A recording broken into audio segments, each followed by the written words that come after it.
అందరికీ శుభోదయం. మనం ఈరోజు కార్తీక వనభోజనాల గురించి మాట్లాడుకుందాం. కార్తీక మాసంలో రథకల స్నానం, దీపం, దానం, పురాణ శ్రవణం ఎంత ప్రాముఖ్యతను కలిగి ఉన్నవో కార్తీక వనభోజన మహోత్సవం కూడా అంతే ప్రాముఖ్యతను కలిగి ఉన్నది. కార్తీక మాసంలో ద్వాదశి అంటే బహుళపక్షంలో వచ్చే ద్వాదశి రోజున కానీ, బహుళపక్షంలో ఏ రోజైనా కానీ, లేకపోతే కార్తీక మాసంలో ఏ రోజైనా కానీ ఈ కార్తీక వనభోజనాల కార్యక్రమాన్ని మనం ఏర్పాటు చేసుకోవాలి. ఈ వనభోజన కార్యక్రమాన్ని ద్వాపర యుగంలోనే కృష్ణుడు ప్రారంభం చేసిండట. అప్పటి నుండి వనభోజన కార్యక్రమాలు జరుపుకుంటున్నారట.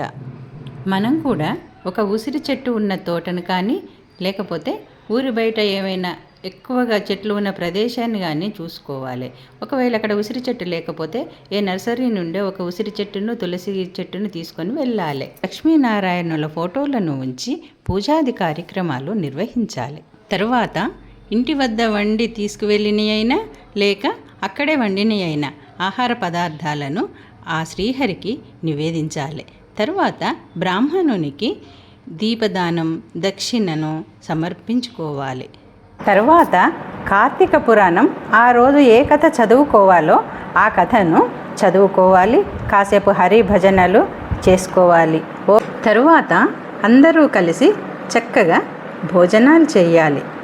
భోజనాలు చేసిన తర్వాత ముత్తైదువులందరూ ఒకరికొకరు పసుపు, బొట్టు, వాయనం ఇచ్చి పుచ్చుకోవాలి. ఇంకా మనం ఆ రోజంతా ఒక ఆధ్యాత్మిక పరమైన వాతావరణంలో మనం ఎంతో భక్తి శ్రద్ధలతోటి ఈ కార్తీక వన భోజనాన్ని మనం నిర్వహించుకోవాలి. మరి ఈ రకంగా కార్తీక వన భోజనాలు నిర్వహించుకోవడం వలన మనకు ఏం లాభం జరుగుతుంది, ఎందుకని ఈ రకమైన వనభోజన కార్యక్రమం అనేది మన పెద్దలు ఏర్పాటు చేసిండ్రు అనేది చూద్దాం. మనం వనభోజనానికి అంటే ఒక్కలమే వెళ్ళాం కదా, కుటుంబ సభ్యులందరూ మన వీధిలో ఒక వాళ్ళు కానీ, లేకపోతే గ్రామాలు అయితే గ్రామం మొత్తం కానీ ఒకేసారి వనభోజనాలకు వెళ్తారు. వెళ్ళినప్పుడు మనకి ఏమవుతుంది, ఈ మనకున్న బిజీ షెడ్యూల్స్లో అసలు మన ఇంటి పక్కన ఎవరు ఉంటున్నారో కూడా మనం పట్టించుకోవట్లేదు. ఇప్పుడు ఏమవుతుంది, ఒకరికొకరు అందరూ తెలిసిపోతారు. అంతేకాకుండా ఏదైనా అవసరం పడ్డప్పుడు ఒకరికొకరు సహాయం చేసుకునే అవకాశం ఏర్పడుతుంది. ఆ రోజంతా గాలి వెలుతురు మధ్యలో, చెట్ల మధ్యలో ఉంటాం కాబట్టి మన ప్రకృతి అంటే కూడా ఎంతో పవిత్రమైన భావన, ప్రకృతిని కాపాడుకోవాలి అనే శ్రద్ధ ఇవన్నీ కలుగుతాయి. అంతేకాకుండా మానసిక ఆనందం కలుగుతుంది. మనం ఇంట్లో ఒక్కలమే ఉన్నప్పుడు ఆనందం ఎట్లా కలుగుతుంది చెప్పండి? కొంతమందిలో, ఎక్కువ మందిలో ఉన్నప్పుడు మనకు మానసికంగా ఆనందం కలుగుతుంది. ఇంకా ఉదయం నుండి మనం భజనలు, పూజలు, పురాణాన్ని చదవడం ఇవన్నీ చేస్తాం కాబట్టి మనలో ఆధ్యాత్మికత అనేది పెంపొందుతుంది. పురాణాల పట్ల మనకు అవగాహన ఏర్పడుతుంది. భక్తి, శ్రద్ధ, గౌరవం ఇవన్నీ కూడా మనకు ఏర్పడతాయి.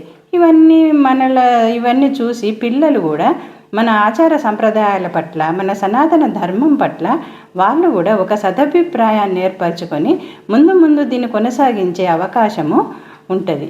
ఈ రకంగా